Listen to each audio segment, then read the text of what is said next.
So I'm 23, I'm from the UK, I run a faceless YouTube channel called Wi-Fi Uni with 25,000 subscribers, and it makes me around $2,000 a month. And today I want to talk about something that I think is probably the single biggest reason people fail at YouTube. And it's not content quality, it's not thumbnails, it's not the algorithm, it's just that they massively underestimate how long it actually takes.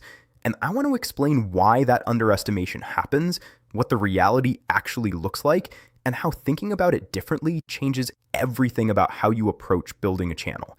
Please excuse this AI slop voice. I promise the value in this video is worth it. So let me start with where the underestimation comes from, because I don't think people underestimate the time